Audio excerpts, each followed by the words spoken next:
Hey guys, Dave from Nerdarchy, for nerds by nerds, hanging out with a couple nerds. Nathan Nerdarchy. Scott Garibay. And today we're going to do a GM Tips video response to Satine Phoenix and TL.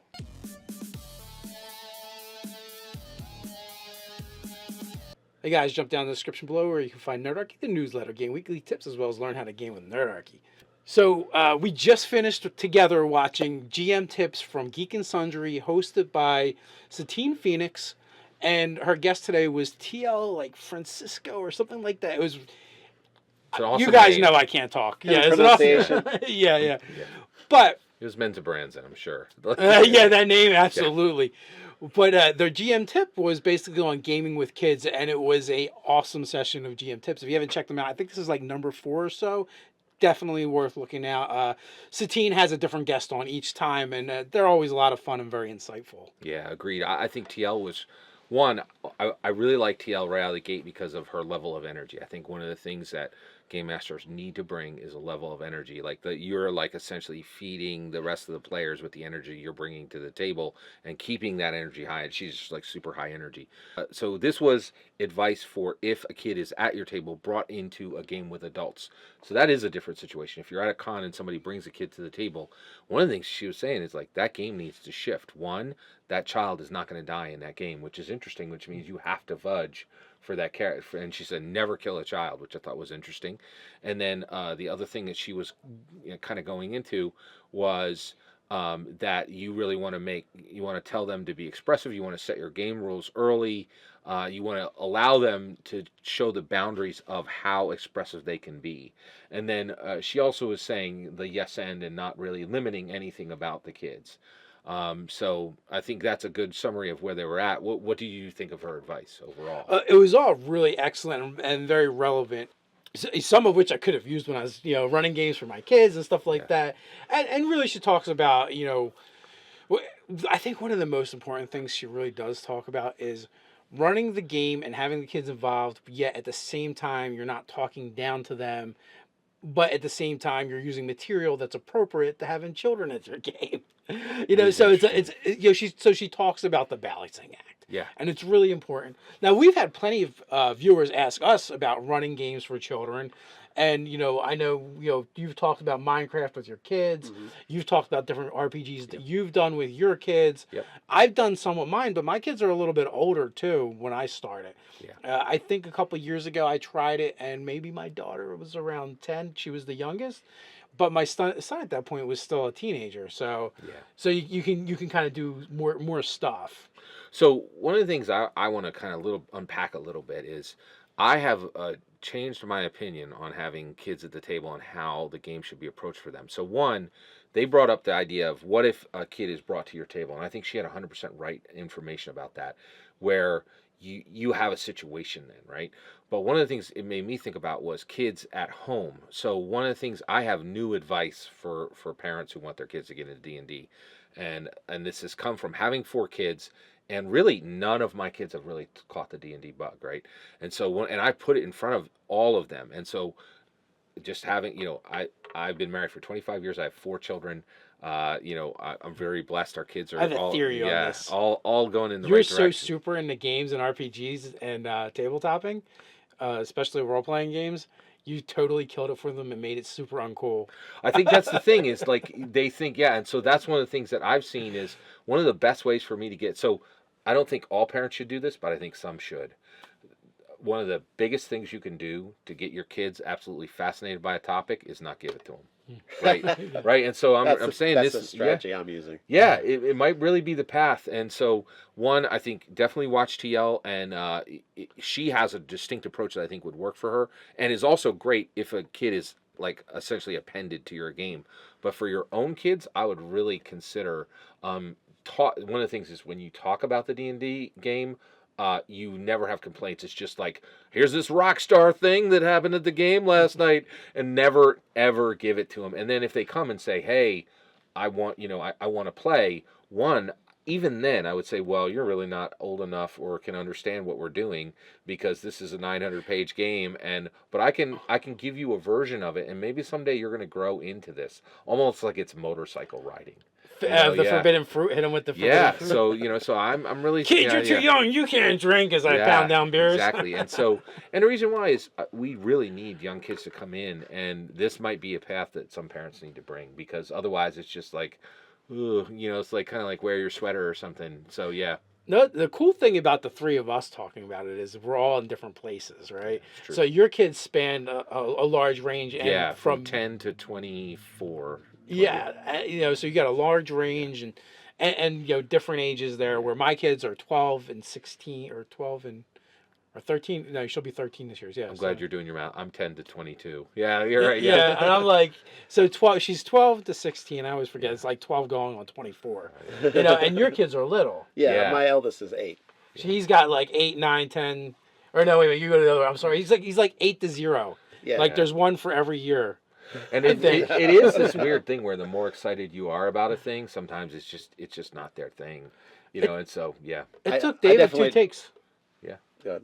It took David 2 takes to get in on gaming and actually come through. The other thing that I've done is, if you really want them to care about something you cared about, go and just be super invested in something they're into. So one of the things I've done with my son Xavier, he's super into anime, and I've really gone, and really doubled down and learned a lot and watched a lot of anime, and I've chosen to make that a part of my life. And that way it gets that two-way street going, So like if you really want kids to be into D&D, go be super into something that they're into. It might be another path. But it was a really excellent article and or actually video that they were talking about. When TL said, by the way, the link will be in the description, so you guys can go check absolutely. it out. And it's really worth watching. But TL said, one of the things I needed to tell these children was, we never fight within the party. One player character never attacks another player character. You fight the monsters in this world. And I'm like, can you put that on a card for my adult players? Can you please come talk to my players? That's exactly my adult players. Yeah. This is TL. She's going to introduce all you guys to not fighting each other. Right? This is a new rule at the table. Also, I would like her to speak to all the writers at Marvel and DC, like that there are villains in those worlds. They don't have to constantly fight each other. It's like, but it was great. It was really, really good. Well, the villains sometimes need to go on vacation. They need exactly. to rest. Yes. Yeah. Exactly. Yeah, so for my two eldest boys, they were really into Minecraft. They're really into Legos. They're really into Star Wars. So I'm like, okay, I can do something with this. But they've asked me. In fact, they on their school reports, they say, I want to do what my dad does for a living when I grow up. And that's where you need to get it. And I think you're exactly right. When they come to you and say, hey, I want to do that, that's the time to get it. Yeah, and they're at the spot. They ask me. They want to play. Awesome. They want to game with me. They want to do stuff. But I also would really encourage people to let the kids know. Don't let them walk away from the table thinking, "Oh, I've seen Dungeons and Dragons and all there is to it," because I feel like what we do is so much more complicated and so much richer and so much fuller. I think there's a responsibility to let these kids know that you've seen the tip of the iceberg, right? But there's a big, deep iceberg underneath this, and so.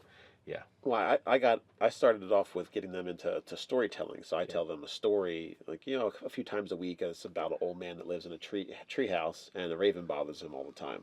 And that's kind of like the comedic elements. And he kind of looks like a wizard, and he walks around with a walking stick and everything like that. So he's kind of like that kind of like tropey wizard. Yeah. I think we should do this video. We should do the video where Nate tells the stories. And I've made up all these stories, and they got morality and other things in it, and there's lessons in it, but I've shown them and I was like, oh, well, it's kind of like the old man in the treehouse stories, except we roll dice and you play characters in the story with me. Yeah. So like, oh, we definitely freaking want to do that. Well, actually, that reminds me. So my son Xavier, I would read books to him, and we went on a trip once, and he said, "Hey, Dad, read me my story for the night." And his mom, Leanne, went over and she said, Scott can't read your stories because your books are back home. And I said, well, of course I can read him the stories. I said, I'll read you from the invisible book. And so I came over and I just held it open like this, and I told him a story that I was reading, right? And that became a thing. And so, I would say about 1 out of every, 6 or 7 nights, he'd say, can you read from the invisible book tonight? And then, and it was so that was kind of a thing. Now that makes me think of OWar, because in it, there's the warrior's prayer. And it's a little kid, and he's like, grandfather, tell me a story. Oh, okay, go get one of your books, your storybooks. No, I want a real story. Exactly, yeah. But And then we go into the Kings of Metal. Yeah. Yeah. That was good. So yeah, like I said, it took me several tries to get my son, and he was like, first it was back and forth edition.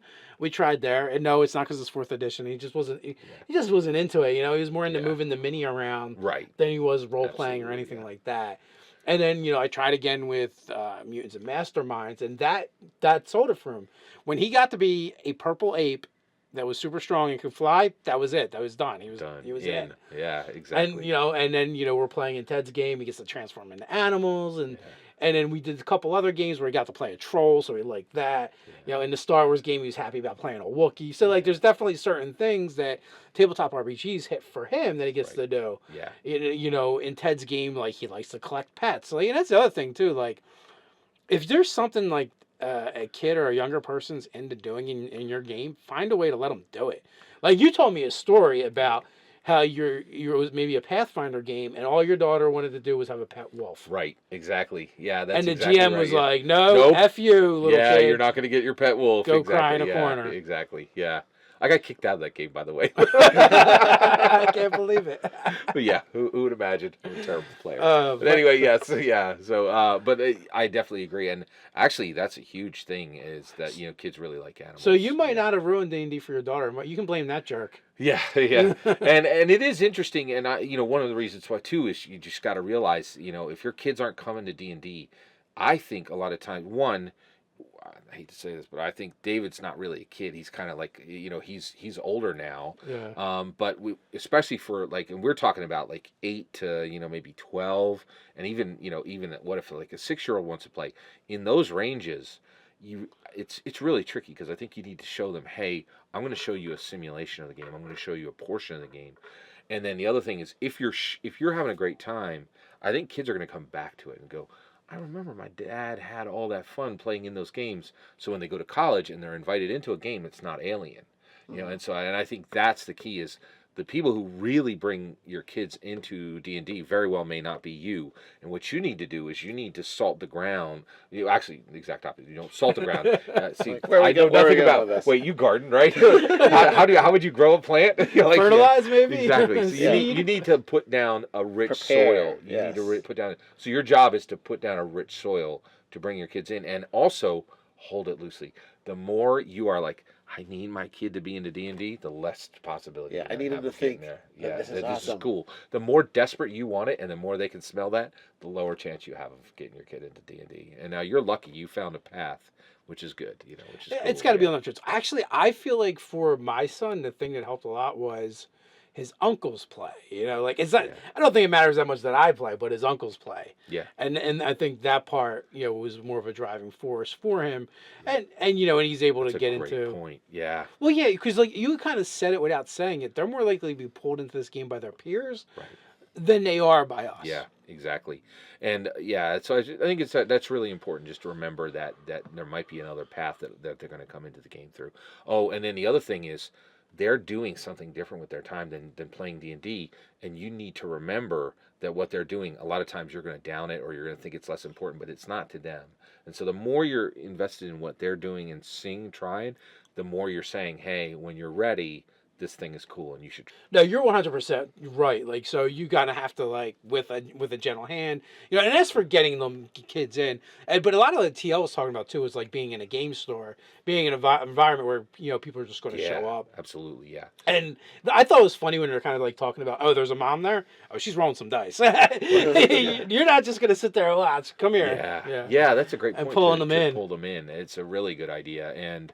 I think she really nailed the advice as far as, a child is now in this game with adults. And the other thing that I feel that she was pretty clear about is when you have kids and you have adults, that game is now for the kids. Like, it doesn't matter if it's like 4-1, it's really got to be a kid's game, and so you got to get everybody else on board to understand that this game is going to be a different shape than any other game. Yeah, it's going to be a different level. Yeah. It's going to be... Yeah. Exactly. And it should be, and I know some people are going to struggle with this and rail against it a bit because I get it. Like, our time is limited, and it's very precious to us. But at the end of the day, too, like, if we want this hobby to continue, we have to constantly bring new it's blood brutal. into it. Yeah. You know, if we have want to grow the hobby, you need the next generations to want to grow the hobby. Yeah. Now, honestly, I think the way to get them there and the way to understand it is, I really feel that D&D is vinyl. Like, I feel the future of the game is that these are the last books that are worth printing, right? Because they're beautiful and they're gorgeous and they're pure Americana, and like this is, and so I really feel we need to sell this as this is a super weird hipster thing that we do, and really not try to bring them to it, but like, hey, we're doing this super cool thing over there. I don't know what you're doing over there. Maybe you'll get to be able to do this someday. But the more you're like, oh, you got to try this super cool D&D thing, it doesn't work. I really feel we need to own what it is. It's collaborative storytelling with a game master, randomness, and a table. And a lot of people say it's playing make believe, but I believe it's a brand new concept that came out in 1974 that there's no equivalent to, and that is super super complex, and it's a weird mixture of art and science. And giving that to a child, I'm not sure they have the brain space or the heart space to understand that. And so more and more, we really need to think of how do we give this to the next generation in a winsome way. And I think that's that's part of it. No, thank you, Evil. But you guys let us know. Do you agree with Scott, disagree with Scott? This is something completely new. We're not just playing. Because you guys know I love to say we're just adults playing make-believe. Yeah. But you can let us know when we have a place for it down in the comments below. While you're at it, like, share, and subscribe. You can also patronize us in a good way over on Patreon. And go check out nerdarchy.com, where there's lots of great articles to help your game this very week. So until next time, stay nerdy.